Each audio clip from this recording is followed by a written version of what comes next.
এবং শিরক। আমাদের আলোচ্য বিষয়ের দুইটা অংশ, তাওহীদ এবং শিরক। এ প্রসঙ্গে আমি পবিত্র কোরআন কারীম থেকে 30 নম্বর পারার শেষ দিকের ছোট্ট একখানা সূরার প্রথম আয়াত তেলাওয়াত করেছি। সেখানে আল্লাহ রাব্বুল আলামিন বলেন, কুল হুয়াল্লাহু আহাদ, তুমি বলো তিনি আল্লাহ তাআলা এক। আল্লাহ রাব্বুল আলামিন এই সূরায় আমাদেরকে আল্লাহর কিছু গুণাবলী এবং আল্লাহর কিছু বৈশিষ্ট্য শিক্ষা দিয়েছেন। প্রথম আয়াতেই আল্লাহ নিজের একাত্মবাদ আমাদেরকে শিক্ষা দিয়েছেন। আল্লাহ এক, আল্লাহ একক, আল্লাহর কোনো দ্বিতীয় নাই। তাহলে কোরআন ধারণকারী জাতি মুসলিম হিসেবে প্রত্যেকটা মুসলিমের দিন পালনের সর্বোচ্চ শিখর, দিন পালনের সবচাইতে গুরুত্বপূর্ণ পয়েন্ট, সবচাইতে গুরুত্বপূর্ণ সবক হচ্ছে তাওহীদ। যার তাওহীদ ঠিক আছে তার ইসলাম ঠিক আছে, যার তাওহীদ নষ্ট তার ইসলাম নষ্ট। যে ব্যক্তি তাওহীদের ধারক সে মুসলিম, যার তাওহীদ বিনষ্ট হয়েছে সে কাফের। এই সহজ সরল কথাগুলো আমাদের সমাজের অধিকাংশ মুসলমান জানেও না, জানার দরকারও মনে করে না। অধিকাংশ মুসলমান মনে মনে ভাবে আমি মুসলমান হয়েছি কারণ আমার বাবা মা মুসলমান। এটা অধিকাংশ মানুষের মনোবৃত্তি, অথচ বাস্তবতা সম্পূর্ণ এর বিপরীত। বংশ পরিচয়ে ধর্ম কপি হয় না, রক্তের সাথে ধর্ম মিশে থাকে না। কথাটা যদি বুঝতে কষ্ট হয়, দুই দিকে দুইটা উদাহরণ দিই। একটা হাদিসে এসেছে, রাসূল সাল্লাল্লাহু আলাইহি ওয়াসাল্লাম বলেন, আল ইসলামু ইয়াহদিমু মা কানা ক্বাবলাহু, ইসলাম এর পূর্ববর্তী সবকিছুকে ধ্বংস করে দেয়। হাদিসটাকে যদি আমরা সহজ বাংলায় মর্মার্থ করি তাহলে অর্থ দাঁড়ায়, যে ব্যক্তি শিরিক কুফুরের ধর্ম থেকে ইসলাম গ্রহণ করেছে তার ইসলাম গ্রহণ করাটা আগের শিরিক কুফুরগুলোকে মিটাইয়ে দেয়। কথা কার? রাসূলের কথা। তাহলে রাসূলের ফাতাওয়া থেকে বুঝতে পারলাম একজন জাত কাফের, তার বাবা মা 14 গোষ্ঠী কাফের ছিল। একজন জাত মুশরিক, তার বংশানুক্রমে পূর্বপুরুষ সবাই মুশরিক ছিল, হিন্দু বৌদ্ধ ইত্যাদি। সে যদি ইসলাম গ্রহণ করে তাহলে তার ইসলাম গ্রহণের কারণে আগের শিরিক কুফর আল্লাহর কাছে সম্পূর্ণ মিটে যায় এবং আল্লাহর কাছে সে সদ্য একজন ইসলাম গ্রহণকারী হিসেবে, একজন নও মুসলিম হিসেবে আল্লাহর কাছে, আল্লাহর দফতরে তার মুসলিম হওয়ার খাতায় নাম লিপিবদ্ধ হয়ে যায়। তাহলে এই যে লোকটা ইসলাম গ্রহণ করলো, তার শরীরে তার বাবার যে রক্ত রয়েছে, বাবার রক্ত কি একজন মুমিনের রক্ত না কাফেরের রক্ত? তাওহীদপন্থী না শিরিকপন্থীর রক্ত? দেখেন, শিরিকপন্থী কাফের বাবার রক্তে জন্মগ্রহণ করা একজন সন্তান ইসলাম গ্রহণ করার সাথে সাথে তার রক্তের পরিচয় মুছে আগে ছিল কাফের, এখন হয়েছে মুমিন। তাইলে রক্তের সাথে সাথে ধর্মের পরিচয় থাকলো না? একবারে সুস্পষ্ট প্রমাণ এই হাদিস যে ইসলাম রক্তের রন্ধ্রে রন্ধ্রে মিশে থাকে না, ইসলাম ধর্ম গ্রহণ করা পালন করার মধ্যে থাকে। যে ইসলামকে গ্রহণ করবে পালন করবে তার মধ্যে ইসলাম থাকবে, যে ইসলামকে গ্রহণ করবে না পালন করবে না তার মধ্যে ইসলাম থাকবে না। তাহলে ইসলাম ধর্মটা কিছু বিষয় শেখা আর আমল করার উপরে নির্ভর করে, কিন্তু আমরা এটা বুঝি না। আমরা বুঝি, আমাদের সমাজের অধিকাংশ মুসলমান এটা বোঝে যে আমার বাবা মা 14 গোষ্ঠীর মুসলমান ছিল, তাহলে আমি তো মুসলমান। জি, ইসলাম এভাবে কপি হয় না। কারণ বিপরীতে দেখলাম, শিরকের রক্ত নিয়ে একজন মানুষ ঈমান গ্রহণ করেছে, কাফেরের রক্ত নিয়ে একজন মানুষ ইসলাম গ্রহণ করেছে, কিন্তু সেই রক্তের প্রভাবে তাকে আল্লাহ এবং রাসূল বলেননি যে সে ইসলাম গ্রহণ করলেও কাফের থাকবে। আল্লাহ এবং রাসূলের কথা বলছেন। যদি কুফুরির রক্ত, শিরিকির রক্ত তার সারা জীবনের পরিচয় বহন করত, তাহলে আবু বকর, ওমর, ওসমান, আলী, 4 খলিফা, সমস্ত সাহাবায়ে কেরামদের কেউ মুসলিম হতে পারতেন না। কারণ তাদের সবার বাপদাদা মুশরিক এবং কাফির ছিলেন। লক্ষ লক্ষ সাহাবায়ে কেরাম রাসূলের হাতে ইসলাম গ্রহণ করেছেন, তাদের সবার বাপ মারা পূর্বপুরুষেরা কাফের এবং মুশরিক ছিল। রক্তের কারণে ধর্ম যদি কপি হতো, একজন সাহাবী মুমিন হতে পারতেন না, রক্তের কারণে চিরকাল কাফের থেকে যেতেন। কিন্তু সাহাবায়ে কেরামদেরকে আমরা কাফের পাইছি না মুমিন? ইমানের রক্ত থেকে আসছেন না কুফুরি রক্ত থেকে? বোঝা গেল ধর্ম রক্তের সাথে কপি হয় নাই, ঠিক কিনা ভাই? একটা সাইড ক্লিয়ার। আরেকটা সাইড দেখেন, ইমান গ্রহণ করছে, তাওহীদে বিশ্বাস করেছে, কিন্তু এরপরে কোনো কুফর করেছে। আল্লাহ রাব্বুল আলামিন বলেন, মাই ইয়াকফুর বিল ঈমান, ঈমানের পরে যারা কুফরিতে লিপ্ত হবে, ঈমানের কোনো বিষয়ে যারা কুফরি করবে, ইসলাম গ্রহণ করার পরে ইসলাম ভেঙে যাওয়ার মতো কোনো কুফরি কাজ করবে, আল্লাহ বলেন ফাকাদ হাবিতু আমালু, তার সারা জিন্দেগীর সব বন্দেগী নেক আমল বরবাদ হয়ে যাবে। ওয়া হুয়া ফিল আখিরাতি মিনাল খাসিরিন, আখিরাতে ঈমানদার আখ্যায়িত ব্যক্তিটা একটা কুফর করেছে, চিরস্থায়ী জাহান্নামে সাব্যস্ত হবে। এ মুমিন ছিল, এর বাবাও মুসলিম ছিল, দাদাও মুসলিম ছিল, কিন্তু তার জীবনে সে ইসলামের সাথে সাংঘর্ষিক একটা কুফর করেছে। আল্লাহর ফতোয়ায় চিরস্থায়ী জাহান্নামী কাফের।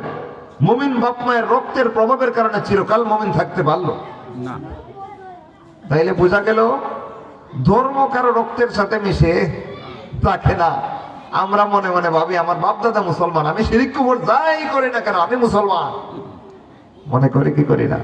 এই মনে করা সঠিক না ভুল? জঘন্য ভুল এটা। ধর্ম বিশ্বাস এবং আমলের সাথে মিশে থাকে। পৃথিবীর যে কোনো ধর্মের আলোচনা সামনে নিয়ে আসেন, দেখবেন ওই ধর্মের ধর্মাবলম্বীদের কিছু বিশ্বাস আর কর্মের কারণে তারা ওই ধর্মাবলম্বী বলে পরিচয় দেয়। যেমন হিন্দু ধর্মের বিশ্বাস, মূর্তির পূজা করা ইবাদত, নেক কাজ, ভালো কাজ, এটা হিন্দু ধর্মের ঈমান। হিন্দু ধর্মাবলম্বীদের বিশ্বাস, ঈমান হলো মূর্তির পূজা করা। ওই বিশ্বাস নিয়ে তারা পূজা মণ্ডপ বানায়, মূর্তি বানায়, মূর্তির সামনে গিয়ে হাত জোর করে সেজদা দেয়। তাহলে সেজদা দেওয়ার মাধ্যমে, মূর্তির সামনে গিয়ে হাত জোর করার মাধ্যমে যে কাজ করে, এটা আমল। কাজরে আরবি ভাষায় আমল বলে, আর বিশ্বাসকে আরবি শব্দে ঈমান বলে। আমানা ইউমিনু ঈমানান, অর্থ হচ্ছে বিশ্বাস পোষণ করা। তাহলে একজন হিন্দু মানুষ তার ধর্ম পালন করতেছে দুইটা কাজ দিয়া, বিশ্বাস আর কর্ম। বুঝতেছেন নেই? অনুরূপভাবে খ্রিস্টান ধর্ম যারা পালন করে, তাদেরও পুরা ধর্ম পালনের কর্মসূচি দুইটা, বিশ্বাস আর কর্ম। কিভাবে? খ্রিস্টান ধর্মাবলম্বীদের, বর্তমান জামানার খ্রিস্টানদের বিশ্বাস হলো গড তিনজন। গড কয়জন? তিনজন। প্রধান god, second god, third god. প্রধান গড আল্লাহ তাআলা, সেকেন্ড গড নাউযুবিল্লাহ আল্লাহর বউ খোদা মারিয়াম, আর থার্ড গড, তৃতীয় গড, গডের সন্তান গড, আল্লাহর ছেলে ঈসা নাউযুবিল্লাহ, আল্লাহর ছেলে যিশু। তাহলে খ্রিস্টানদের এটা হচ্ছে ঈমান। এটা কি? ঈমান। আর ধর্ম পালন করার জন্য চার্চে যায়, গির্জায় যায়, গিয়া গির্জার পাদ্রীরা যা যা পালন করতে পারে ওইগুলো পালন করে। তাইলে খ্রিস্টান ধর্ম পালনের ক্ষেত্রেও দুইটা কর্মসূচি পাইলাম, কিছু বিশ্বাস আর কিছু কর্ম। আছে না নাই? অনুরূপভাবে আগের যত ধর্মাবলম্বীদের ইতিহাসে যান, সব ধর্মাবলম্বীদের এই দুইটা জিনিস পাইবেন। ধর্ম টিকে ওই দুইটা জিনিস দিয়া, ধর্ম টিকেই থাকে দুইটা জিনিসের মাধ্যমে, বিশ্বাস আর কর্ম। এজন্য আল্লাহ সুবহানাহু ওয়া তাআলা পুরা মুসলিম জাতিকে এই দুইটা ক্ষেত্রে কঠিনভাবে নির্দেশ জারি করেছেন কোরআনে। আতিউল্লাহ ওয়া আতিউর রাসূল, আমার ঈমানদার বান্দারা ঈমান এনেছো, ইয়া আইয়ুহাল্লাযীনা আমানু, ঈমান তো এনেছো, সুতরাং হে ঈমানদারেরা শোনো, আতিউল্লাহ, বিশ্বাসের ক্ষেত্রেও আল্লাহর আনুগত্য করবা, আল্লাহর আনুগত্যের বাইরে যেতে পারবা না। আতিউর রাসূল, আমলের ক্ষেত্রেও রাসূলের আনুগত্য করবা, রাসূলের অনুসরণ করবা, রাসূলের অনুসরণের বাইরে যেতে পারবা না। সুতরাং ইসলাম ধর্মটাও পালন করতে গেলে ওই দুইটা কর্মসূচি লাগে, বিশ্বাস আর নেক আমল। আল্লাহ অন্য আয়াতে বলেছেন, ওয়াল্লাযীনা আমানু ওয়া আমিলুস সালিহাত, যারা ঈমান এনেছে, নেক আমল করেছে, উলাইকা আসহাবুল জান্নাহ, এরা জান্নাতের অধিবাসী। তাহলে জান্নাত পাওয়ার জন্য আল্লাহর কাছে দুইটা কাজের ঘোষণা আল্লাহ দিয়েছেন। একটা হচ্ছে ইসলাম মতো ঈমান গ্রহণ করা, আর একটা হচ্ছে ইসলাম মতো নেক আমল করা। তাহলে ইসলাম ধর্ম পালনের ক্ষেত্রেও মৌলিক কর্মসূচি কটা পাইলাম? দুইটা, ঈমান আর আমল, বিশ্বাস আর কর্ম। এই বিশ্বাস আর কর্মের বেলায় অন্য ধর্মাবলম্বীরা আল্লাহর কাছে জাহান্নামী, নিষিদ্ধ। কেন? কারণ তারা আল্লাহর কোরআন মতো বিশ্বাস পোষণ করে না, রাসূলের হাদিস মতো ঈমান গ্রহণ করে না। তারা আল্লাহর কোরআন মতো আমল করে না, রাসূলের হাদিস মতো আমল করে না। এই জন্য অন্য ধর্মাবলম্বীরা আল্লাহর কাছে নিষিদ্ধ, বাতিল, জাহান্নামী। একমাত্র মুসলিমরা জান্নাতি। কেন? কারণ তারা আল্লাহর কথা মতো, রাসূলের কথা মতো ঈমান আর আমল পালন করে, পোষণ করে। এমত অবস্থায় ইসলাম পালন করতে গেলেও আমরা দেখতে পাই মৌলিক কর্মসূচি দুইটা, ঈমান আর নেক আমল। এ প্রসঙ্গে যখন বলেছি কথার ফিনিশিং হওয়া দরকার। যার জীবনে ঈমান নেক আমল দুইটা একসাথে আছে তার ঠিকানা জান্নাত। ঠিকানা কোথায়? এটা আপনি আমি এখানে বসে নির্ধারণ করিনি, আল্লাহ নিজে বলে দিয়েছেন। সূরাতুল কাহফ শুরুর দিক আল্লাহ রাব্বুল আলামিন বলেন, ইন্নাল্লাযীনা আমানু ওয়া আমিলুস সালিহাতি কানাত লাহুম জান্নাতুল ফিরদাউসি নুজুলা। নিশ্চয়ই যারা ঈমান এনেছে, নেক আমল করেছে, আল্লাহ রাব্বুল আলামিন তাদের জন্য চিরস্থায়ী সুখের ঠিকানা জান্নাত প্রস্তুত করে রেখেছেন। তাহলে জান্নাত প্রস্তুত করে রাখা রয়েছে কাদের জন্য? দুই কাজের সমন্বয়কারীদের জন্য, ঈমান আর নেক আমল। সুতরাং দুই কাজের দুইটাই যদি কেউ বাদ দেয়, চিরস্থায়ী জাহান্নামী, কোনো সন্দেহ নাই। কারণ জান্নাতে যাইতে গেলে কাজ দুইটা লাগে, ঈমান আর নেক আমল। দুইটার একটাও যার নাই তার ঠিকানা জান্নাত না জাহান্নাম? জাহান্নাম। অনুরূপ ভাবে দুইটার একটা আছে আর একটা নাই, এও জান্নাতি না। কারণ ঈমান ছাড়া কোনো আমল কবুল হয় না। ঈমান হলো আমল কবুলের পূর্ব শর্ত। কোরআন হাদিস মতো বিশ্বাস পোষণ করা, আকীদা অন্তরে পোষণ করা, এটা আমল কবুল হওয়ার পূর্ব শর্ত।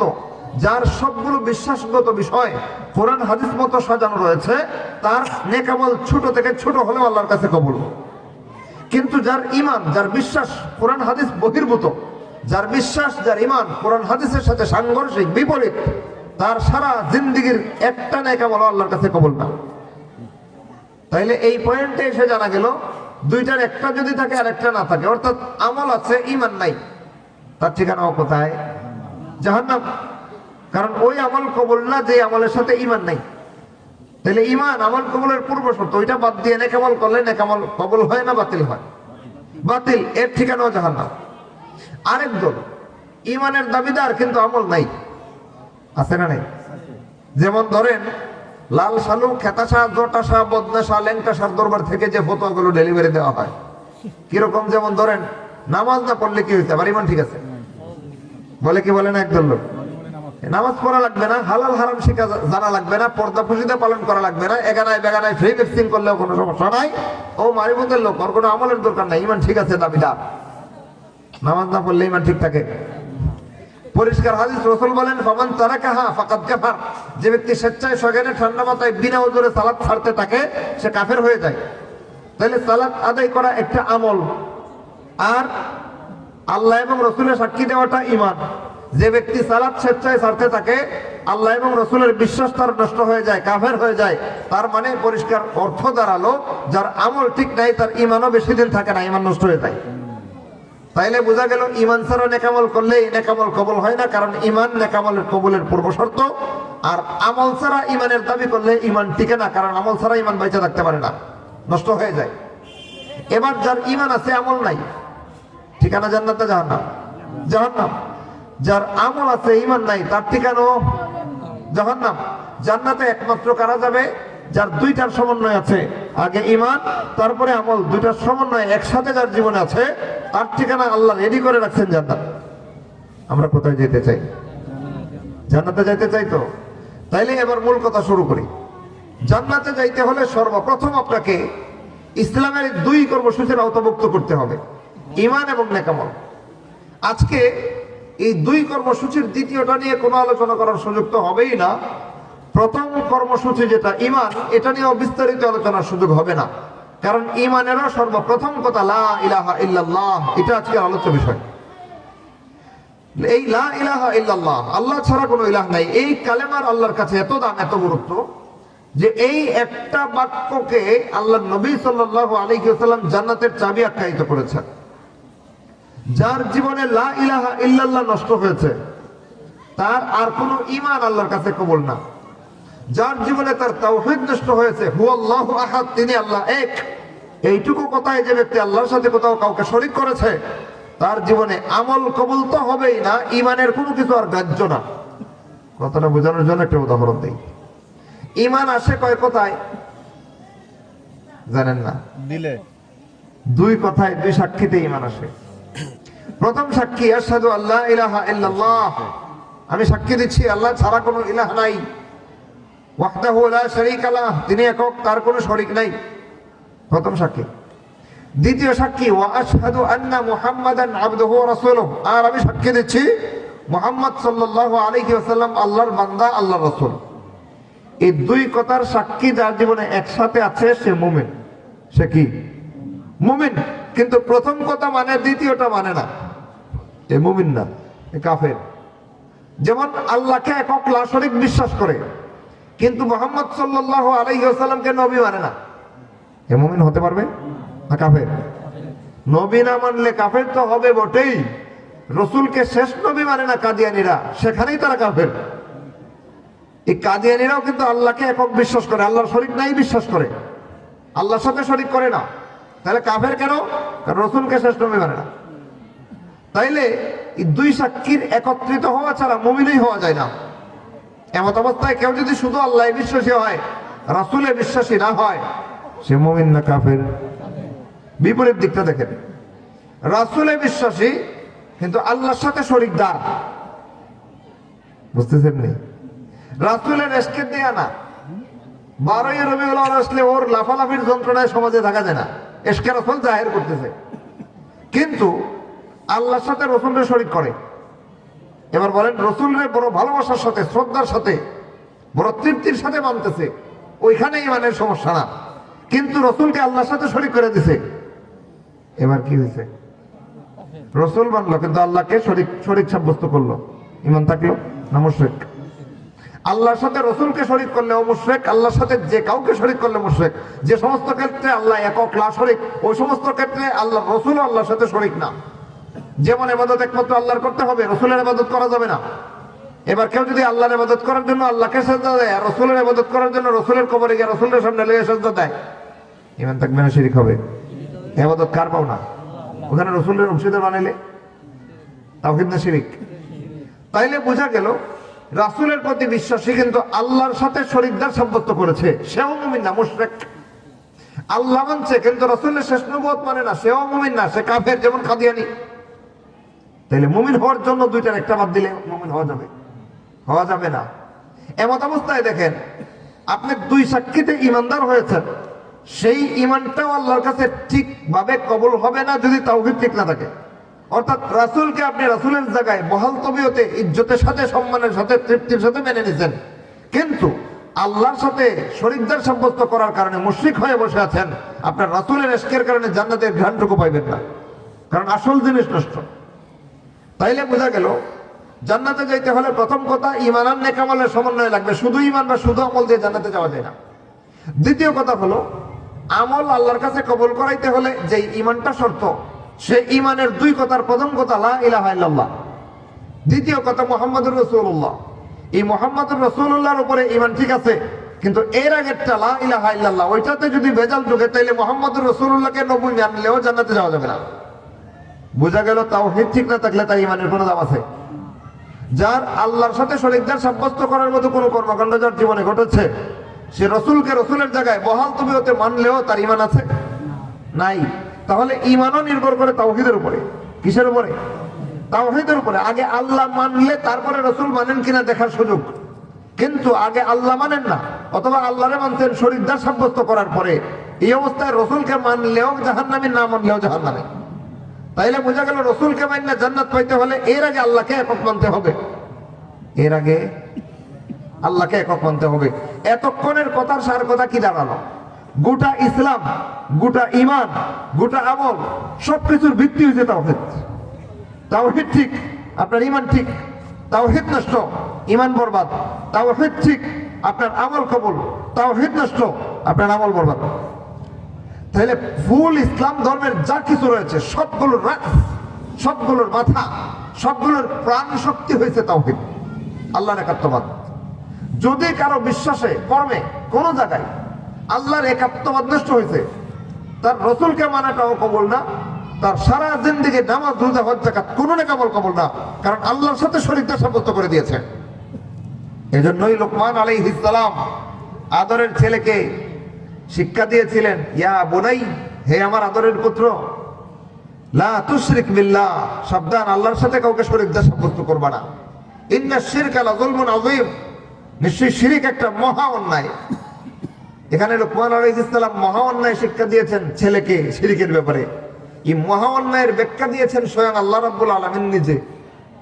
শিরিক কতটা মহা অন্যায়, এর জঘন্যতার পরিমাণ কত, সেটা শিক্ষা দিতে গিয়ে আল্লাহ রাব্বুল আলামিন অন্য আয়াতে সুস্পষ্ট ভাষায় বলেন, মান ইউশরিক বিল্লাহ, যে কেউ আল্লাহর সাথে কাউকে শরীকদার সাব্যস্ত করবে, ফাকাদ হারামাল্লাহু আলাইহিল জান্নাহ, আল্লাহ রাব্বুল আলামিন জান্নাতকে তার উপরে হারাম করে দিবেন। ওয়া মাওয়াহুন নার, তার চিরস্থায়ী ঠিকানা জাহান্নাম। তাহলে কারো তাওহীদ নষ্ট হয়ে সেখানে যদি শিরিক ঢুকে, তার ঠিকানা কোথায়? জান্নাত তার জন্য হারাম হয়ে যায়, জাহান্নাম তার চিরস্থায়ী ঠিকানা হয়ে যায়।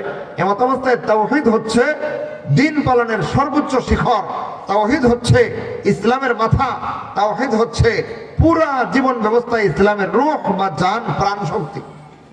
যার তাওহীদ ঠিক তার পুরা দিন ঠিক, যার তাওহীদ নষ্ট তার পুরা দিন বরবাদ।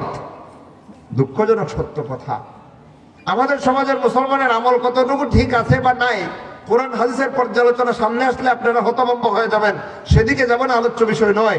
আমাদের সমাজের মুসলমানদের ঈমান কতটুকু বিশুদ্ধ কতটুকু অশুদ্ধ, সেই আলোচনায় বিস্তারিত যাওয়ার সুযোগ নাই, কারণ আজকে ফুল ঈমান আজকে আলোচ্য বিষয় নয়, বরং ঈমানের সর্বপ্রথম কথা তাওহীদ, সেটা আজকের আলোচ্য বিষয়। ওই তাওহীদ নিয়ে আলোচনা করতে গেলে দেখা যায় অধিকাংশ মুসলমানের তাওহীদ ধ্বংস। এখন তো হতভম্ব হওয়ার পালা।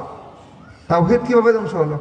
আমরা তো সবাই লা ইলাহা ইল্লাল্লাহ বিশ্বাসী, দাবি করি কি করি না? হ্যাঁ বিশ্বাসী, এটা কেবল দাবি। এই লা ইলাহা ইল্লাল্লাহ আমাদের জীবনে অনুধাবন করা কোনো অনুপ্রেরণা না। এই দাবি আমাদের জীবনে একটা মুখরোচক বুলি, মুখস্থ বুলি, যেই বুলি পাখিরাও বলতে পারে। আপনি যদি ময়না পাখিরে শিখেন লা ইলাহা ইল্লাল্লাহ, এটা বলতে পারে না? জানাতে হবে তো।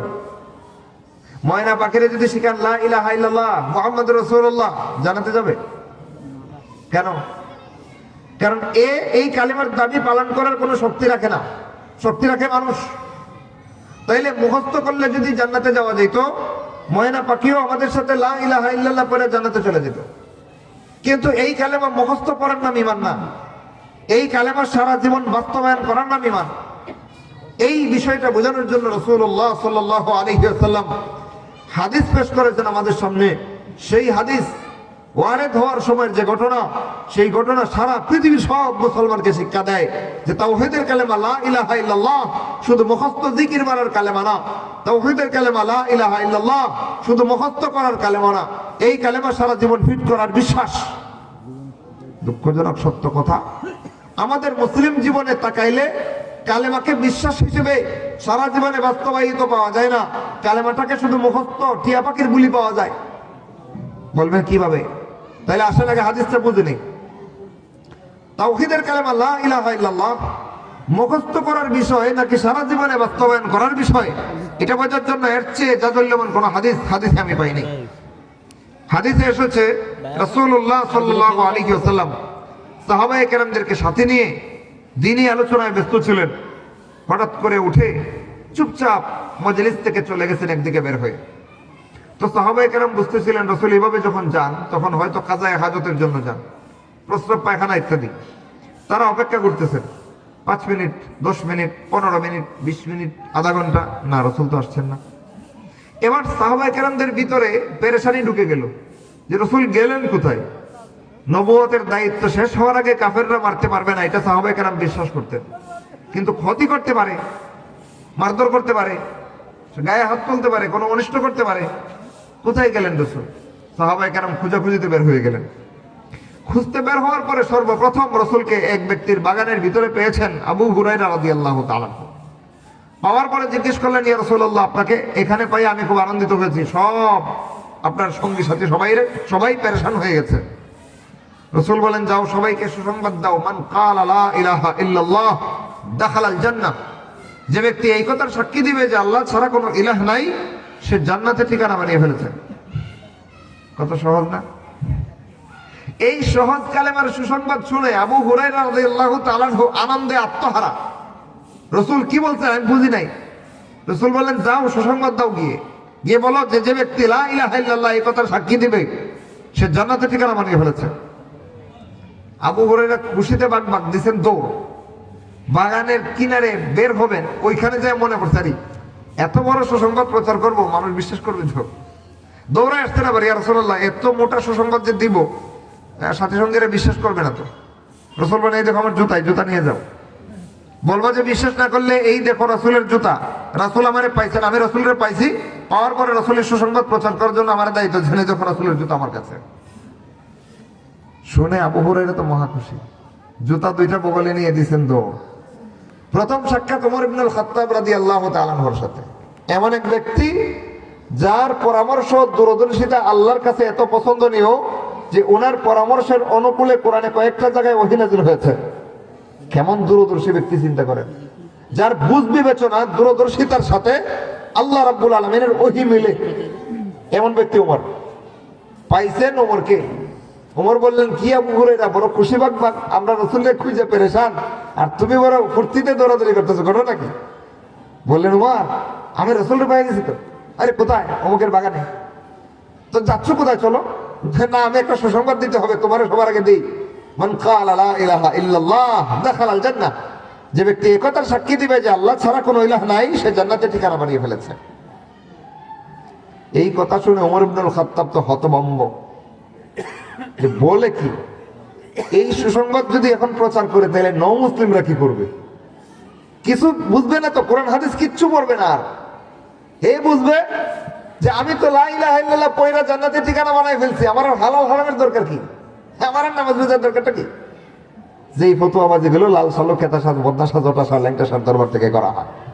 আমি মারিফতের লোক, হালাল হারাম জানার কোনো প্রয়োজন নাই। আমি মারিফতের লোক, কোনো আমল পালন করার কোনো দায়িত্ব আমার নাই। আমি মারিফতের লোক, আমার ইমান মজবুত।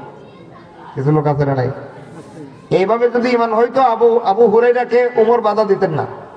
এখন বলবেন ওমর যে বাধা দিচ্ছেন রাসূলের কাছে কি এটা গ্রহণযোগ্য ছিল? আসেন সামনে যাই। ওমর বললেন, আবু হুরায়রা ভাই আমার, এখন এই প্রসঙ্গটা প্রচার করতে যেও না, নো মুসলিম আছে অনেক, তারা ভুল বুঝবে। আবু হুরায়রা বললেন, রাসূল আমার রাসূল দায়িত্ব দিয়েছেন, ওমর আপনি আমার বাধা দেওয়ার কে? ওনার যুক্তি কিন্তু ঠিক আছে।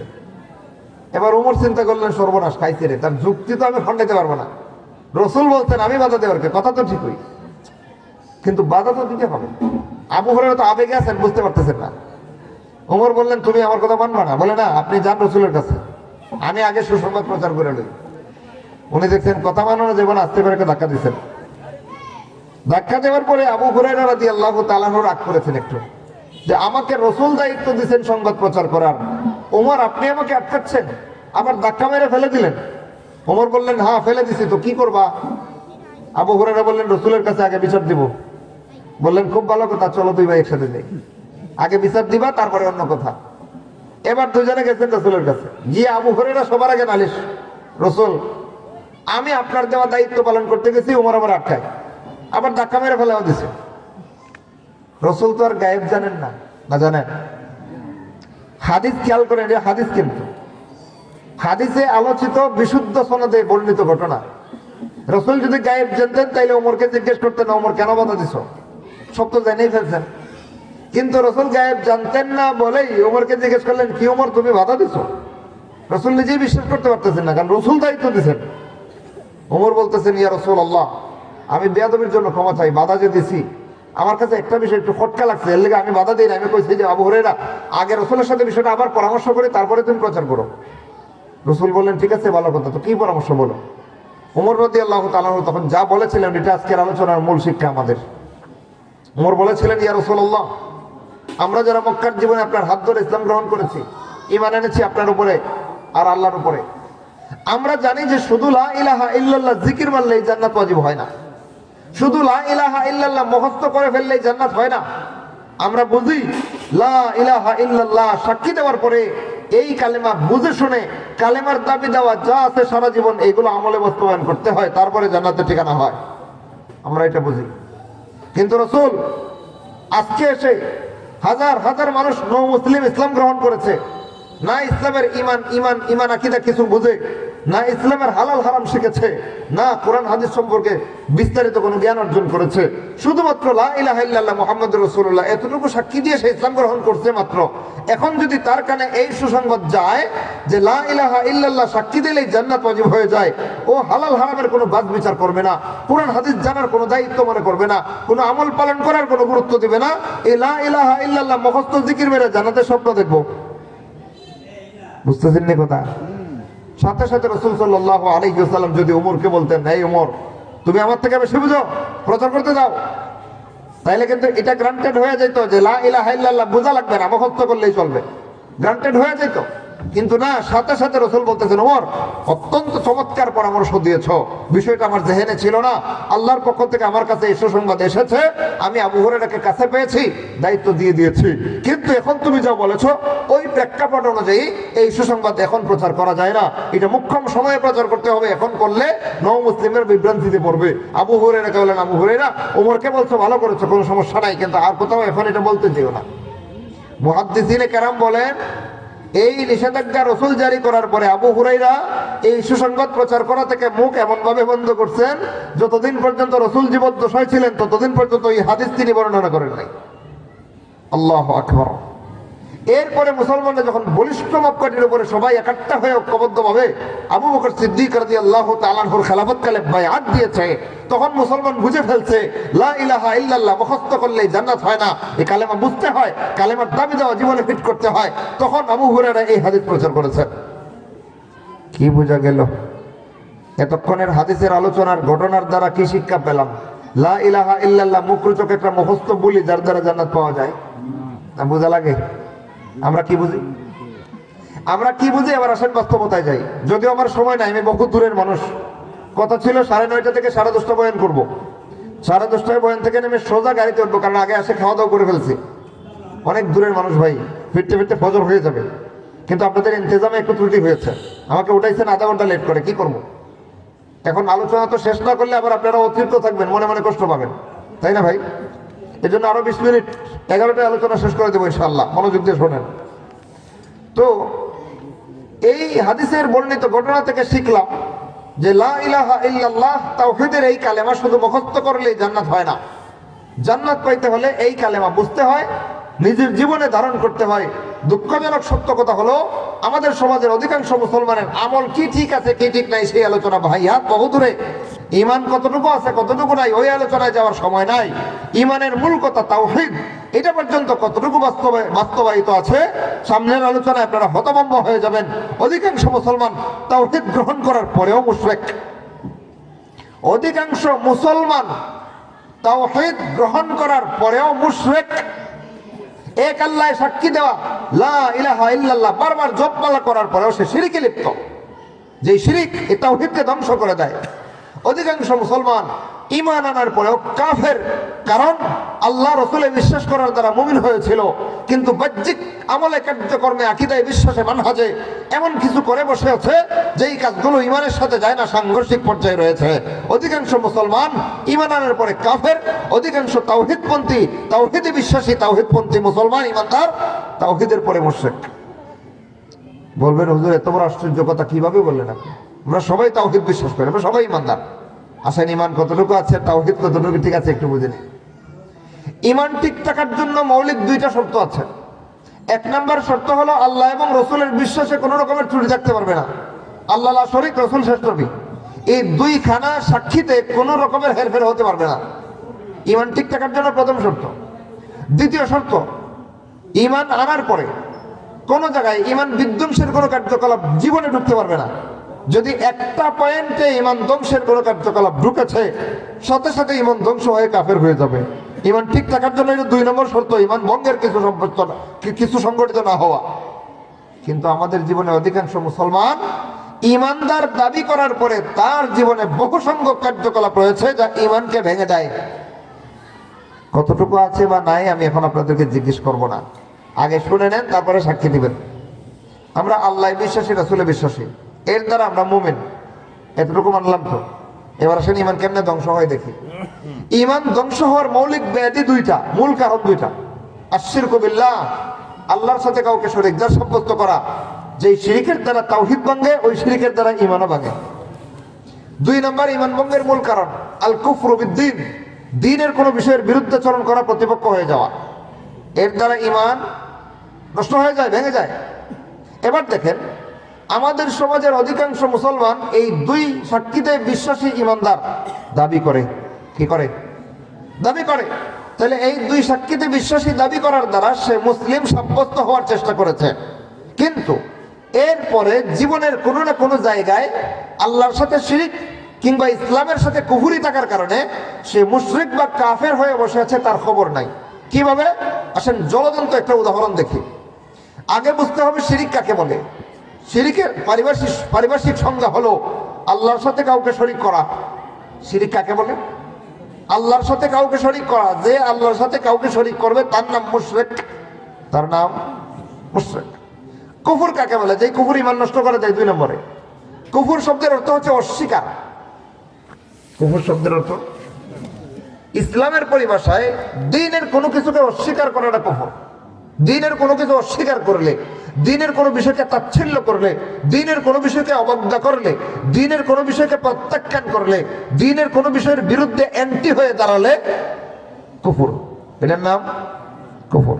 এবার আসেন আমাদের জীবনে কুফর আর শিরিক কোথায় কোথায় আছে একটু দেখি। শিরিকটা পরে দেখবো, কারণ তাওহীদের বিপরীত পক্ষ, তাওহীদ নিয়ে আলোচনা আছে। কুফরটা আগে দেখি। ঈমান ধ্বংসের দুই নম্বর কারণ কি? কুফর।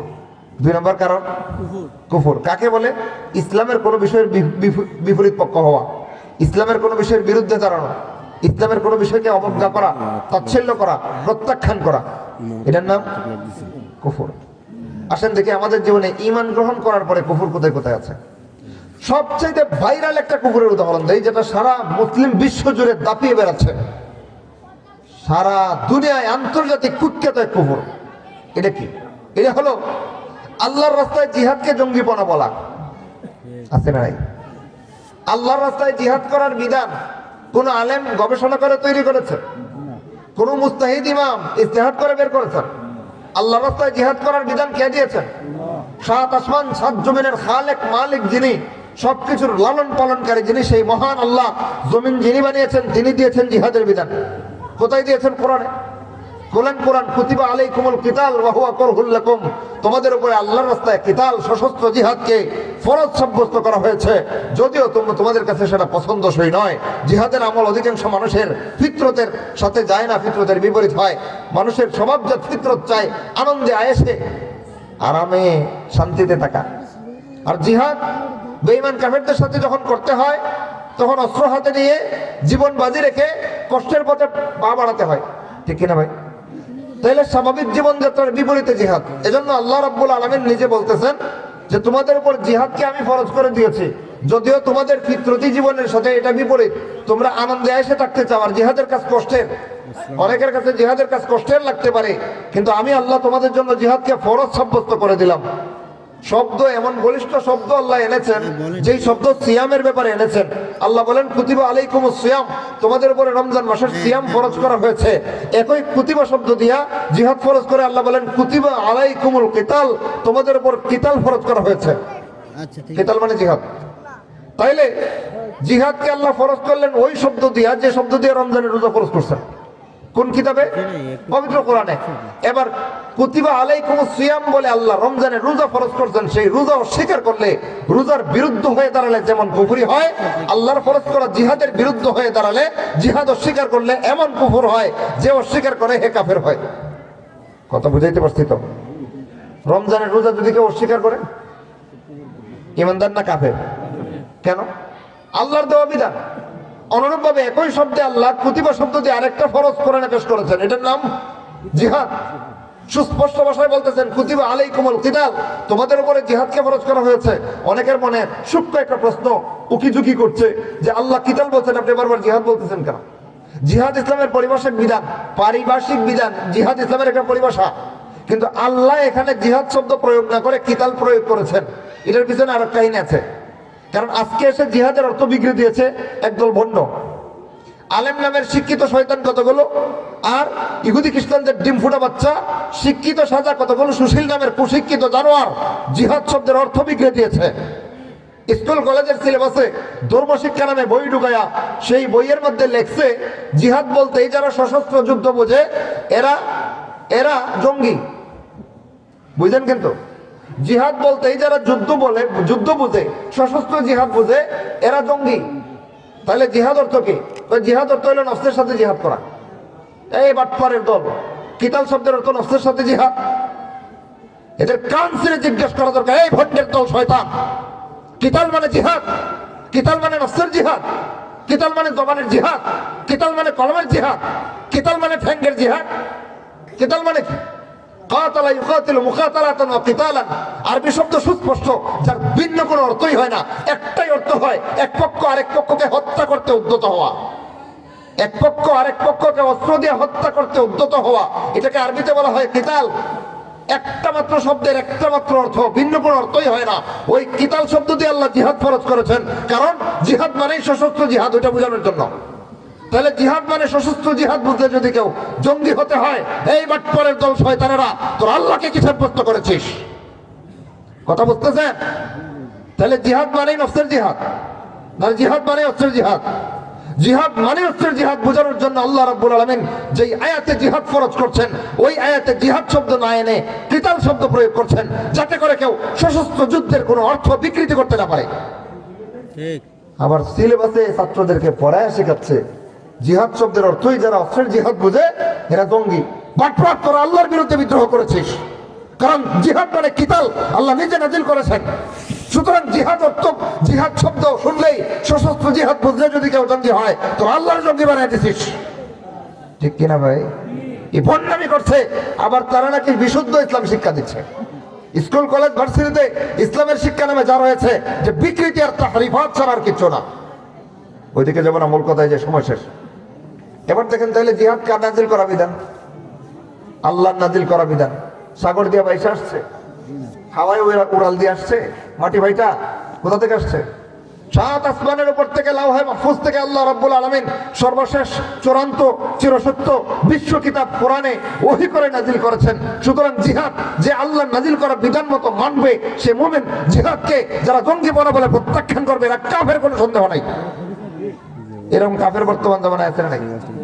এ ইমানদার দাবিদার, দাবি করে আমি মুসলমান, জুমার দিন প্রথম কাতারে মসজিদে পাওয়া যায়, রমজান মাসে ইফতার পার্টিতে পাওয়া যায়, হজের মৌসুমে কাবার চত্বরে পাওয়া যায়, কোরবানির সময় গরুর সামনে ছুরি নিয়ে দাঁড়াইতে পাওয়া যায়, কিন্তু সব জায়গায় মুসলমান জিহাদের বেলায় এসে অস্বীকার করে কয় জিহাদ যারা করবে এরা জঙ্গি। আছে না নাই? এবার বলেন ইসলাম সব মানছে, একটা জায়গায় এসে অস্বীকার করছে, মুমিন না কাফের? ফতোয়া তো আল্লাহ দিয়ে রেখেছেন, মাই ইয়াকফুর বিল ঈমান, যে সমস্ত বিষয়ে ঈমান ধারণ করতে হয় এর কোন একটা বিষয় যদি কেউ অস্বীকার করেছে ফাকাদ হাবিত আমালু, তার সারা জিন্দেগি সব বন্দেগি বরবাদ, তার নামাজ বরবাদ, রোজা বরবাদ, হজ বরবাদ, যাকাত বরবাদ, কুরবানি বরবাদ, দান সদকা খয়রাত সব বরবাদ, কারণ জিহাদ অস্বীকার করে। আছে না নাই? এরা মুমিন দাবিদার, মুসলমান দাবিদার, ঈমানদার দাবিদার, কিন্তু জিহাদ অস্বীকার করে ঈমান জবাই করেছে, খবর নাই। এবার আমাদের দায়িত্ব কি? জিহাদ শুনলেই জঙ্গি জঙ্গি তকমা দেওয়া, জিহাদের কাজ করলেই জঙ্গি বলা, জিহাদের বিধানের আলোচনা করলেই জঙ্গি বক্তা বলা, জিহাদের বই পড়লেই জঙ্গি জঙ্গি বলে পিছনে ঘেউ ঘেউ করা মুমিনের কাজ না কাফের কাজ? এইরকম কাফের মুসলমানের সমাজে আছে না নাই? দাবি করে মুসলমান কিন্তু আল্লাহর রাস্তায় জিহাদ করার বিধানকে জঙ্গিপনা আখ্যা দিয়া আল্লাহর জমিন থেকে নিষিদ্ধ করার দুঃসাহস দেখায়, এটা একটাও মুমিন না। ঈমানের দাবি করার পরেও এরা প্রত্যেকটা কাফের, কারণ আল্লাহর দ্বীনের বিধান অস্বীকার করেছে। এরকম কাফের একটা দুইটা না, হাজার হাজার। সুতরাং আকতারুহুমুল কাফিরুন বাদা ইয়াদউ আল ঈমান, এরা ঈমানের দাবিদার কিন্তু ঈমানের দাবি করার পরে এদের অধিকাংশটা কাফের, কারণ আল্লাহর দ্বীনের কোনো না কোনো বিধানের বিরুদ্ধে সে বিদ্রোহ করেছে। গেল একদল, এদের মধ্যে পুরুষের সংখ্যা বেশি। কার সংখ্যা বেশি? পুরুষের সংখ্যা বেশি। নারীরা পুত পবিত্র, এদের কোনো কুফর নাই, না আছে? দাড়ি রাখা আল্লাহ নবীর সুসাব্যস্ত সুন্নাত কিনা? সুন্নাত। যে রাখে না মনে যদি অনুশোচনা রাখে যে আল্লাহ নবীর একটা সুসাব্যস্ত সুন্নাত আমি রাখতে পারতেছি না, আল্লাহ আমারে মাফ করে দেন, এ পাপিষ্ঠ তাওবা করলে মাফ পাবে। এর পাপ এতটুকু যে তাওবা করলে সে কিভাবে মাফ পাবে? কিন্তু দাড়িওয়ালা ছেলে দেখলে মোল্লা, চাচা ইত্যাদি বলে তাচ্ছিল্য করে যেই মেয়ে, এটা ইমানদার না কাফের? কেন? আল্লাহর দ্বীনের সুসাব্যস্ত বিধান দাড়ি অপছন্দ করেছে।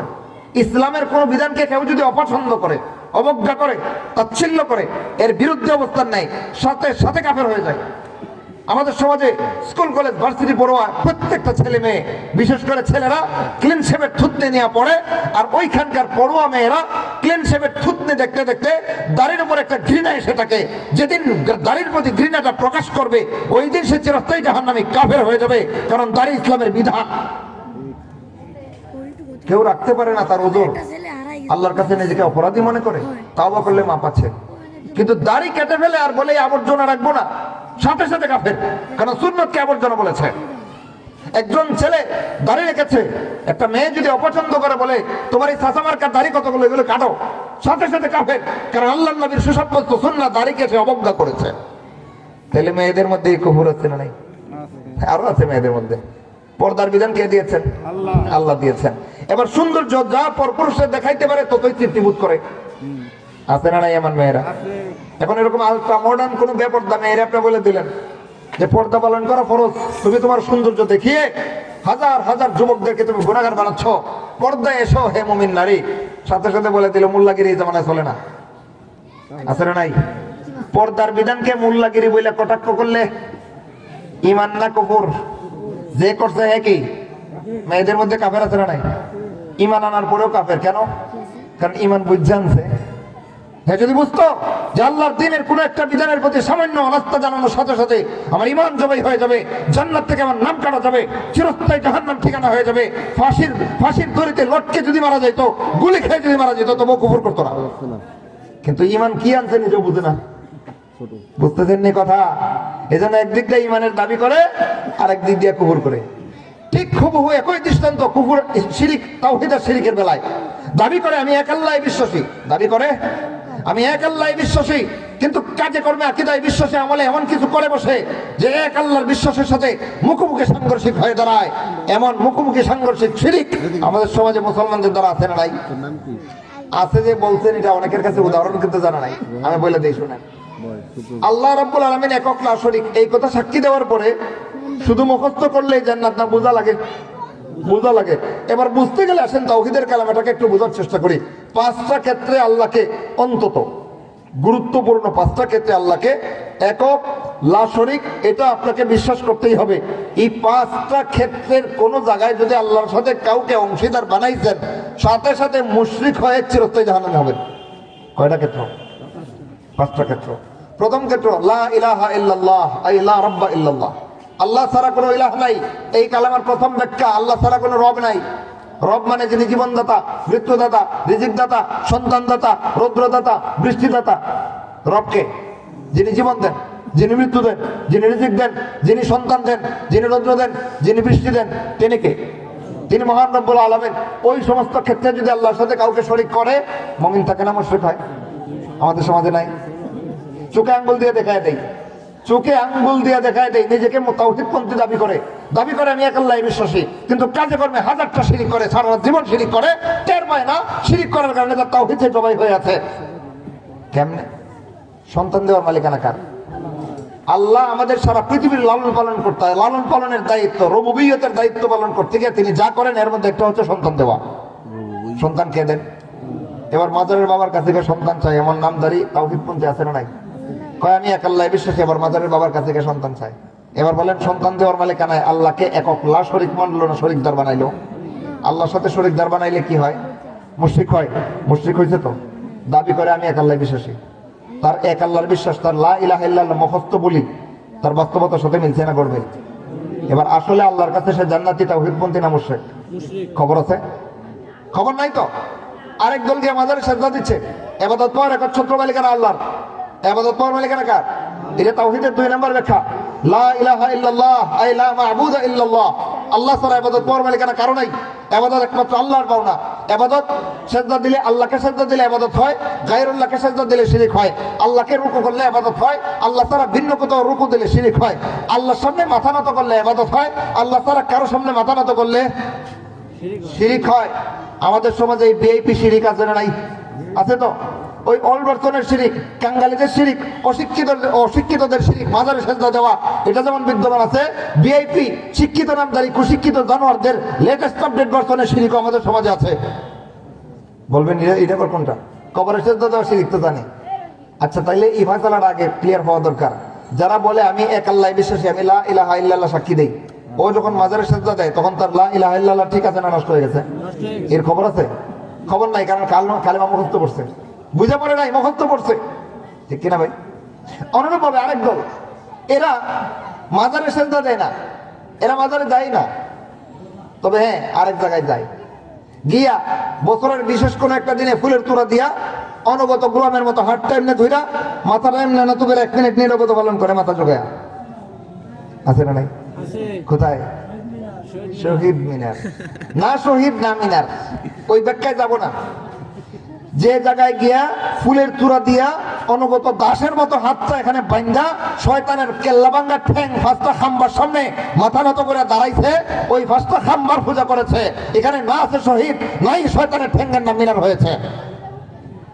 কিরে ভাই, প্রত্যেকটা স্কুলের, প্রত্যেকটা কলেজের, প্রত্যেকটা ভার্সিটির যত জায়গায় এই শয়তানের বেদি বানানো হয়, বেদির তলে শহীদের লাশ থাকে না? কুত্তাও নাই, মানুষ থাকবে দূরের কথা, ওই পাকাভাবে নির্মিত শয়তানের বেদির তলে কোনো কুত্তার লাশও নাই।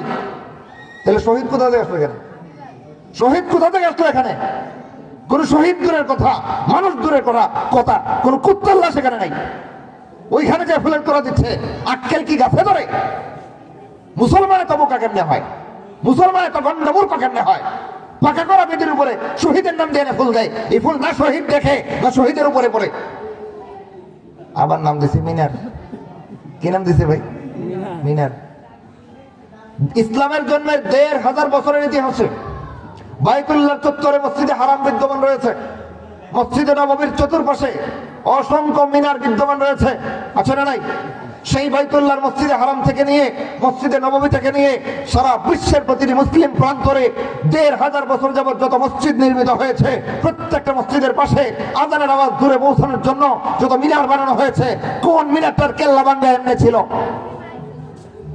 কিরে ভাই, মিনার এমনি কেল্লা ভাঙ্গা থাকে না সোজা থাকে? মিনার কই আর এটা কই? বানাইছে শয়তানের ভাঙ্গা ঠ্যাং খাম্বা, নাম দিয়েছে মিনার, যাকে মুসলমান এর সামনে মাথা নত করলে খাম্বা পূজা করছে, ধরতে না পারে। মিনার একটা পবিত্র শব্দ, শিরকের আত্মাটাকে পবিত্র শব্দ দিয়া ধোঁকা দিয়েছে মুসলমানের সাথে, আছে না নাই? খাম্বার সামনে মাথা নত করে শিরিক করছে মুসলমানের বাচ্চা, দাবি করে আমি লা ইলাহা ইল্লাল্লাহ বিশ্বাসী। এই সমাজে আছে না নাই ভাই? এজন্যই বলছিলাম আকতারহুমুল মুশরিকুন, দাবি করে লা ইলাহা ইল্লাল্লাহ বিশ্বাসী, কাজে কর্মে অধিকাংশরা শিরকে লিপ্ত। আমাদের সমাজের এই বাস্তবতা গুলো আপনাদের জেহেনে মিলতেছে না? গড়মিল আছে না নাই? তাইলে এবার বলেন, এরাও নিজেদেরকে লা ইলাহা ইল্লাল্লাহর অনুসারী দাবি করে না? করার পরে গেল কি? শিরক কি শিরক না? এবার বলেন, ঈমান আনার পরেও এরা মুমিন না কাফের? তাওহীদপন্থী দাবি করার পরেও তাওহীদের উপরে আছে না শিরক করছে? আর উদাহরণ দিব না, সময় শেষ। এবার সর্বশেষ কথায় যাই। এই তাওহীদ আল্লাহর নির্দেশিত ফরজ বিধান। একজন মানুষের জীবনে সর্বপ্রথম দায়িত্ব হচ্ছে ওয়াহিদুল্লাহ, এক আল্লাহর একত্ববাদের সাক্ষী দাও, এক আল্লাহকে একক বিশ্বাস করো। জমিনে আসার সাথে সাথে, বালেগ হওয়ার সাথে সাথে প্রত্যেকটা মুসলমানের উপরে আল্লাহর পক্ষ থেকে সর্বপ্রথম ফরমান ওয়াহিদুল্লাহ, কুল হুয়াল্লাহু আহাদ, তুমি বলো তোমার আল্লাহ এক, আল্লাহর কোনো শরীক নাই। সুতরাং এই কথা স্বীকার করার পরে যেই কালেমাকে রাসূল সাল্লাল্লাহু আলাইহি ওয়াসাল্লাম জান্নাতের সার্টিফিকেট হিসেবে পেশ করেছেন, মান ক্বালা লা ইলাহা ইল্লাল্লাহ দাখালাল জান্নাহ, যে ব্যক্তি সাক্ষী দিবে আল্লাহ ছাড়া কোনো ইলাহ নাই সে জান্নাতে যাবে। কি রে ভাই, আল্লাহকে সাক্ষী দিবে লা ইলাহা ইল্লাল্লাহ বইলা, আর মাজারে গিয়ে সিজদা দিয়া খাম্বা পূজা করে জান্নাতি হবে না? সব ম্যাচ করতে হবে। মুখে যখন বলবে লা ইলাহা ইল্লাল্লাহ, সারা জীবনের আমলে ওইটাকে ম্যাচ করতে হবে, মিল করতে হবে। আমি যখন বলেছি আল্লাহ ছাড়া কেউ আমার মাবুদ নাই, আল্লাহ ছাড়া কোথাও মাথা ঝুঁকাবো না। আমি যখন দাবি করেছি লা ইলাহা ইল্লাল্লাহ, আল্লাহ ছাড়া কাউকে রব মানবো না, কারোর কাছে সন্তান চাইবো না। আমি যখন দাবি করেছি আল্লাহ ছাড়া ইবাদত পাওয়ার মালিকানা কারো নাই, আল্লাহ ছাড়া কাউকে সেজদাও দিব না, রুকুও দিব না, আল্লাহ ছাড়া কোনো খাম্বার সামনে মাথাও আমি ঝুঁকাইতে পারবো না, কারণ আমি এক আল্লাহ বিশ্বাসী। ওইটা হলো প্রায়োগিক তাওহীদ, বাস্তব ভিত্তিক তাওহীদ। তাওহীদের বিশ্বাস শুধু লা ইলাহা ইল্লাল্লাহর মুখস্থ জিকির দিয়া হয় না, তাওহীদের বিশ্বাস বাস্তব ভিত্তিক প্র্যাকটিক্যালের আমল দিয়া হয়। দুইটা উদাহরণ দিলাম, 3 নম্বরটা না বললে আলোচনা অপূর্ণ থেকে যাবে। তিন নাম্বার, আল্লাহকে যদি একক লা শরীক মানতে চান, তৃতীয় ক্ষেত্রে বলিষ্ঠভাবে আল্লাহকে একক মানতে হবে যেই জায়গাটায়, এটা কোরআনে বারবার উল্লেখিত একটা বিষয়। আল্লাহ রাব্বুল আলামিন বলেন, ওয়ালাকাদ বাআসনা ফী কুল্লি উম্মাতিন রাসূলান আন ইবুদুল্লাহা ওয়াজতানিবুত তাগুত। আমি প্রত্যেকটা জাতিগোষ্ঠীর কাছে একজন করে নবী রাসূল প্রেরণ করেছি, আর সবারকে দায়িত্ব দিয়েছিলাম একটা দাওয়াত দেওয়ার জন্য, এক আল্লাহর ইবাদত করার, তাগুত বর্জন করো। তাগুত আল্লাহর বিপরীত শক্তি। তাগুত কোন শক্তি? আল্লাহর বিপরীত শক্তি। এবার আসেন আমরা কেমনে তাগুতের পূজা করে দেখি। তাওহীদের কালেমার ৩ নম্বর দাবি হলো লা হাকিমা ইল্লাল্লাহ, বিধান দেওয়ার ক্ষমতা, মালিকানা আর কারণে একমাত্র আল্লাহর রয়েছে। অন্য আয়াতে আল্লাহ বলেন, ইনিল হুকমু ইল্লা লিল্লাহ, বিধান দেওয়ার একমাত্র ক্ষমতা আল্লাহর। বিধান দেওয়ার একমাত্র ক্ষমতা কার? আল্লাহ। আরেক জায়গায় বলেছেন, আলা লাহুল খালকু ওয়াল আমর, সাবধান আমার বান্দারা জেনে রাখো, সৃষ্টি যিনি করেছেন বিধান কেবলমাত্র তিনি দিবেন, যারা সৃষ্টি করতে পারে না বিধান দেওয়ার অধিকার তাদের নাই। ঠিক। তাহলে বিধান দেওয়ার একচ্ছত্র মালিকানা, অধিকার, ক্ষমতা একমাত্র কার? আল্লাহ। আরেক জায়গায় বলেছেন, আল্লাহু ইয়াহকুমু লা মুআক্কিবা লিহুকমিহি, আল্লাহ বিধান দেন, আল্লাহর বিধানকে পশ্চাতে নিক্ষেপ করার অধিকার কারো নাই। ঠিক। কথা কার? আল্লাহ। এই কথার বিপরীতে যদি কারো জীবনে কোনো বাস্তবতা পাওয়া যায়, ফাকাদ কাফারা ওয়া খারাজা আন দীন মুহাম্মাদিন সাল্লাল্লাহু আলাইহি ওয়াসাল্লাম। এই তাওহীদের কালেমার ৩ নম্বর দাবি, বিধান দেওয়ার একচ্ছত্র মালিকানা একমাত্র আল্লাহর। এর বিরুদ্ধে যে বা যারা যেখানে অবস্থান নেবে, সাথে সাথে চিরস্থায়ী জাহান্নামে মুশরিক এবং কাফের সাব্যস্ত হবে। আমাদের দেশে এই খবরটা নাই। নাই? কি কি আছে একটু দেখে। কোরআনের বিধানে আল্লাহ রাব্বুল আলামিন মদকে হালাল করছেন না হারাম? বাংলাদেশ সংবিধানে মদ হালাল না হারাম? হালাল লাইসেন্স দেওয়ার ব্যবস্থা রাখা হয়েছে, আছে না? মদের বারগুলো যে মদ বানায় লাইসেন্স ছাড়া, লাইসেন্স মানে কি? অনুমোদন পত্র। বাংলাদেশে উন্মুক্ত পতিতালয় আছে না? আছে তো। পুলিশ সার্টিফিকেট ছাড়া, প্রশাসনিক অনুমোদন ছাড়া চলে নাকি লাইসেন্স দিয়া? লাইসেন্স মানে কি? জিনা আল্লাহ হারাম করছেন, আমরা হালাল করে দিলাম। সুদ আল্লাহ রাব্বুল আলামিন চিরকালের জন্য জঘন্য হারাম ঘোষণা করেছেন। এমনকি সুদের হারাম সম্পর্কে কোরআনে বিস্তারিত বিবরণ দিকে শেষ দিকে আল্লাহ রাব্বুল আলামিন বলেন, যে ব্যক্তি সুদ হারাম জানা সত্ত্বেও এতে লিপ্ত থাকবে, সে চিরস্থায়ী জাহান্নামে হয়ে মরবে। আল্লাহ বলেন নাই? খুব কঠিন কথা বলে ফেলছি না ভাই? আমি বলি নাই তো। মহান মালিক সুস্পষ্ট ভাষায় বলতেছেন, ওয়ামান আদা ফাউলাইকা আসহাবুন নার হুম ফিহা খালিদুন। সুদ হারাম এটা জানার পরেও যারা কন্টিনিউলি সুদে লিপ্ত থাকবে, চিরস্থায়ী জাহান্নামে হয়ে মরবে। কথা কার? এত বড় জঘন্য হারাম সুদ, যেটাতে কন্টিনিউলি জড়িত থাকলে ইমানটা পর্যন্ত থাকে না, সেই সুদকে রাষ্ট্রায়ত্ত সাংবিধানিক সিস্টেমে বাধ্যতামূলক বা ফরজ সাব্যস্ত করা হয়েছে। সুতরাং বোঝা গেল, যা কোরআনের সংবিধান তাই বাংলাদেশের সংবিধান না বিপরীত? কোরআনের একটা আইনের বিপরীত গেলে কুফর হয়, চিরস্থায়ী জাহান্নাম ঠিকানা হয়ে যায়। সেই জায়গায় কোরআনের অসংখ্য অগণিত আইনের বিরুদ্ধে, রাসূল সাল্লাল্লাহু আলাইহি ওয়াসাল্লামের আনিত চূড়ান্ত শরীয়ত ব্যবস্থার বিরুদ্ধে অসংখ্য অগণিত বিধান, সেই কুফরি সংবিধানের পরতে পরতে, পৃষ্ঠায় পৃষ্ঠায়, পরিচ্ছেদে অনুচ্ছেদে ছড়ায় ছিটিয়ে থাকে। সেই কুফরি সংবিধান কোনোদিন কোনো মুসলমানের সংবিধান কিভাবে হতে পারে? কিন্তু এই দেশে ওই সংবিধান দিয়ে রাষ্ট্র চালানো হচ্ছে কি হচ্ছে না? দিব্যি শাসন করা হচ্ছে। কিসের বিএনপি, কিসের আওয়ামী লীগ, কিসের জামাত, কিসের জাতীয় পার্টি, কিসের ধর্মভিত্তিক রাজনৈতিক দল, কিসের অধার্মিক রাজনৈতিক দল, যে বা যারা সংসদে গেছে, সব কয়লা এই কুফরি সংবিধান মাথায় নিয়ে কুফরের উপরে শপথ করে দেশ চালিয়েছে। ঠিক। কিসের আওয়ামী লীগ আর কিসের বিএনপি? ভাই কি তফাৎ? কুফরি সংবিধান মাথায় নিয়ে দেশ চালানোর সময় ইমান যখন জবাই হয়ে যায়, এটা আওয়ামী লীগ হলেও ইমান যায়, বিএনপি হলেও ইমান যায়, জামাত হলেও ইমান যায়, চরমরাই হলেও ইমান যায়, ধর্মভিত্তিক রাজনীতি হলেও ইমান যায়, অধার্মিক রাজনৈতিক দল হলেও ইমান যায়। কুফরকে মানার সাথে সাথে ইমান শেষ। যখন বলবেন এই কুফরটা আমি মাইনা নিলাম, সাথে সাথে ইমান শেষ। কারণ বিধান দেওয়ার একচ্ছত্র মালিকানা আল্লাহ ছিল। আল্লাহর সাথে কম্পিটিশন করে, আল্লাহর সাথে কাউন্টার দিয়ে পাল্টা বিধান যারা তৈরি করেছে, এরা তাগুত, এদের বিধান মান্য নেওয়ার সাথে সাথে ঈমান জমায়। লিল্লাহি তাকবীর, আল্লাহু আকবার, লিল্লাহি তাকবীর। ভাই সময় নাই, এদেশে আছে না নাই? আল্লাহ বলেন একটা, সংবিধান কয় আরেকটা। রাসূল শিক্ষা দেন শরীয়তি ভাবে, সংবিধান আমাদেরকে শরীয়ত ভিন্ন ভাবে প্রয়োগ করে। করে কি করে না? সেই কুফরি সংবিধানের একটা শব্দ কোরআন হাদিসের বিরুদ্ধে থাকবে, সেই কুফরি সংবিধান মান্য নেওয়ার সাথে সাথে মুমিনের ঈমান জবাই হয়ে যায়। ফতোয়াকে আমি দিলাম, ফতোয়া তো আল্লাহর ফতোয়া, আগে বলে দিছি, মাই ইয়াকফুর বিল ঈমান, এইটুকু বিসমিল্লাহ থেকে নিয়ে ওয়ান্নাস পর্যন্ত যা আছে, একটা শব্দের বিরুদ্ধে যদি কেউ বিদ্রোহ করেছে, চিরস্থায়ী জাহান্নামী কাফের। এটা রব্বুল আলামিনের ফতোয়া। সুতরাং সংবিধানের ভিতরে এই কোরআনের বিরুদ্ধে বিদ্রোহ একটা দুইটা, যেতগুলো দেখাইলাম কয়টা হয়েছে? মদ আল্লাহর হারাম এরার হালাল, সুদ আল্লাহর হারাম এদের ফরজ, বুঝতেছেন? জেনা আল্লাহর হারাম এদের হালাল, তারপরে জিহাদ আল্লাহর ফরজ এদের হারাম, পর্দা আল্লাহর ফরজ এদের শিথিল। এভাবে আল্লাহর দেওয়া বিধানগুলোর সাথে পাল্টা প্রতিপক্ষ হয়ে আল্লাহর সাথে বিদ্রোহ করে আল্লাহর জমিনে আল্লাহর জমিন শাসন করার দুঃসাহস দেখাচ্ছে। বলেন এই সংবিধান ইমানের সংবিধান না কুফরি সংবিধান? ওই কুফরি সংবিধান মাথায় নিয়ে যারা রাষ্ট্র চালায় এরা কিসের বিএনপি আর কিসের আওয়ামী লীগ, কিসের ধার্মিক আর কিসের অধার্মিক? কুফরি সংবিধান হাতে নেওয়া শপথ করার সাথে সাথে চিরস্থায়ী জাহান্নামী কাফের।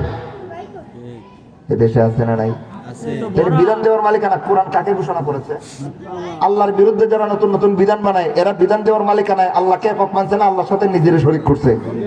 একদিকে মুশরিক আরেকদিকে কাফের, অপর দিকে তাগুত, অপর দিকে আমরা আছি। এখন দেখতে সাজাবো কুন্দুলকে তলে ফেলে কুন্দুল জিতবে, এই না কি রে ভাই? বর্তমানে যদি বিএনপি ক্ষমতায় যায় ওয়াদা দিছে তো যে কুফরি সংবিধান একটা পৃষ্ঠাও রাখবো না যদি কোরআন হাদিসের বিরুদ্ধে থাকে, ওয়াদা দিছে না? তাহলে জামাত ইসলামে ওয়াদা দিছে যে আমরা যদি সংসদে যাই তাহলে এই কুফরি সংবিধান দিয়ে দেশ চালাবো না, দিছে? আর জামাত বিএনপির কথা বাদ দেন, আমাদের কওমিপন্থী রাজনৈতিক দলগুলো আছে না, অনেক ধার্মিক আল্লাহওয়ালা বিরাট বড় আল্লামাতুদ্দাহার যেই দলগুলোতে আছে, অনেক বড় বড় আলেমরা আছে। একটা আলেম এই পর্যন্ত বলেছে যে আমার দল যদি সংসদে জিতে, আমার দল যদি রাষ্ট্র চালানোর সুযোগ পায়, কুফরি সংবিধান মাথার উপর থেকে সবার আগে নামাই দেবো। বলছে কুফরি সংবিধান নামাবে দূরের কথা, কুফরি সংবিধান মাথায় নিয়ে শ্রদ্ধা দেখাচ্ছে বেঈমান কাফেরদের সামনে। এমনকি সংখ্যালঘুদের 2-4টা বেঈমানের ভোট পাওয়ার জন্য পূজা মণ্ডপে গিয়া রোজার পূজা এক করে দিছে। এরা দেশে আনবে ইসলাম, এরা দেশে ইসলাম আনবে। ধিক্কার লাগে সমস্ত নামদারি মুসলমান ভণ্ডদের উপরে, মাথায় কুফর নিয়ে দেশে ইসলাম আনে। এর প্রথম দায়িত্ব ছিল দেশটা যদি ইসলামী আঙ্গিকে চালাইতে হয়, প্রথম কথা কুফরি সংবিধান মানি না আমি। যেই সংবিধানের একটা শব্দে কোরআনের বিরুদ্ধে কোনো জায়গায় কোনো কথা থাকবে, সেই সংবিধান মুসলমানের সংবিধান হতে পারে না। দাবি ছিল কোথায়, কুস্তি করে কোথায়। এই পেজ কেন লাগলো, এই বিপত্তি কেন দেখা দিল? কারণ লা ইলাহা ইল্লাল্লাহ মুখস্থ পড়ছে। এই কালেমার 3 নম্বর দাবি জীবনে কোনোদিন বুঝা দেখা নাই। বিধান দেওয়ার একচ্ছত্র মালিক আমার আল্লাহ। আল্লাহর বিরুদ্ধে যেই সংবিধানে বিধান তৈরি হয় এটা জীবন গেলে আমার সংবিধান হতে পারে না। যদি তাওহীদ ফিল হাকিমিয়্যা যদি কোনো মুসলমান লা ইলাহা ইল্লাল্লাহর দাবি থেকে শিখতো, আল্লাহর কসম গুলি খাইতে রাজি হইতো, আল্লাহর বিরুদ্ধে পাল্টা বিধান মানতে রাজি হইতো না। ফাঁসির তলিতে ঝুলে শহীদ হয়ে রাজি হইতো, শহীদ হতে রাজি হইতো, কিন্তু আল্লাহর বিরুদ্ধে পাল্টা তৈরি করা কুফর বিধান মাথার উপরে নিতে রাজি হইতো না। কিন্তু একদিকে কয় আমি লা ইলাহা ইল্লাল্লাহ বিশ্বাসী, আরেকদিকে কুফরি সংবিধান পুরোটা মাথা তুলে শ্রদ্ধা করে, গায়ে হাত দিয়ে শপথ করে, আছে না নাই? আবার কয় আমি আইনের প্রতি শ্রদ্ধাশীল। কিসের প্রতি? আইনের প্রতি। সাথে সাথে কান কামালে জিজ্ঞেস করা দরকার, এই খারাপ তুই আইনের প্রতি শ্রদ্ধাশীল তাই না? কোন আইন? কোরআনের আইন না রাষ্ট্রের আইন? বুঝা কয়ের কথা, কোন আইন? রাষ্ট্রের আইন। যারা বলে আমি আইনের প্রতি শ্রদ্ধাশীল, আর কোন আইনের কথা কয়? রাষ্ট্রের আইন। এবার আপনারা বলেন এতক্ষণ আলোচনা কি বুঝছেন? রাষ্ট্রের আইন নেই মানে না, অসংখ্য কুফর, অসংখ্য কুফরের প্রতি যারা আনুগত্য প্রকাশ করে, অসংখ্য কুফরকে যারা শ্রদ্ধা জানায়, ঈমান যায় কোথায়? তাওহীদ ফিল হাকিমিয়্যা, বিধান দেওয়ার একচ্ছত্র মালিক একমাত্র আল্লাহর। এইটুকু কথা তাওহীদের কায়েমত থেকে যারা ঈমানে ঢুকেছে, আল্লাহর কসম গুলি খায় মরতে পারে, তাগুতের বিধান মানতে পারে না। আমি তো পুরোটা শুনতেছি। কিন্তু এই দেশের মানুষ আইনের প্রতি শ্রদ্ধা দেখায় বেঈমান হচ্ছে কি হচ্ছে না? কোরআন বিরোধী আইনকে যখন শ্রদ্ধা করেন তখন ঈমান থাকে কোথায়? আপনি বললেন আমি আল্লাহ মানি, শয়তানও মানি, ঈমান থাকবে না। আপনি বললেন আমি মুহাম্মদ সাল্লাল্লাহু আলাইহি ওয়াসাল্লামও মানি, মুসাইলামাতুল কাযযাবও মানি, ঈমান থাকবে না। আপনি বললেন মুহাম্মদ কে নবী মানি, মির্জা গোলাম নবী, ঈমান থাকবে না। আপনি বললেন রাসূলের শরীয়ত চলবে, তাগুতের শরীয়ত চলবে, ঈমান থাকবে না। আপনি বললেন যে আমি কোরআনও মানি, কুফরি সংবিধানও মানি, খুব ঈমান থাকবে না? না, কুফর। এইটুকু কথা জারি মানে তাওহীদ ফিল হাকিমিয়্যা লা ইলাহা ইল্লাল্লাহর দাবিতে শিখেছে, বুঝেছে, সে জীবনে গুলি খাইলে বলতে পারবে যে আমি তাগুতের বিধান মানি? গুলি খেলে বলতে পারবে কুফরি সংবিধান আমি শ্রদ্ধা করি? বরং মাথার উপরে রাইফেলের নল ঠেকানো অবস্থায় বলবে বাঁচলে আল্লাহর প্রতি লা শরীক হওয়ার ঈমান নিয়ে বাঁচবো, দুনিয়া থেকে বিদায় হয়ে যেতে হলে আল্লাহর বিরোধী অপশক্তি তাগুত এবং শিরিকপন্থী যা আছে কুফরি আইনের প্রতি বিদ্রোহ করে দুনিয়া থেকে চলে যাব, কিন্তু ঈমান ছেড়ে বাঁচবো না। ঠিক কিনা ভাই? ইনশাআল্লাহ। এই দাবিটা আসছে আমাদের মন থেকে, আসছে না। কারণ লা ইলাহা ইল্লাল্লাহ কি স্বীকার করছি নিজেরও জানা নাই। এতক্ষণের আলোচনায় কোরআন আর হাদিস থেকে আল্লাহকে কয় ক্ষেত্রে একক লা শরীক বিশ্বাস করতে হবে আমরা কিছুটা বুঝতে পারছি ভাই। আল্লাহ রাব্বুল আলামিন আমাদেরকে তাওহীদের দাবি অনুযায়ী, শিক্ষা অনুযায়ী নিজের সারাটা জীবন গঠন করার তৌফিক দান করেন। তাওহীদের বিপরীত পক্ষ যা কিছু আছে সবগুলোকে বর্জন করে আল্লাহ রাব্বুল আলামিন ঈমানদারী জীবনযাপন করার তৌফিক আমাদেরকে দান করেন। ওয়া আখিরু দাওয়ানা আনিল হামদুলিল্লাহি রাব্বিল আলামিন। সুবহানাকাল্লাহুম্মা ওয়া বিহামদিকা আশহাদু আল্লা ইলাহা ইল্লা আনতা। মন ধরলো না।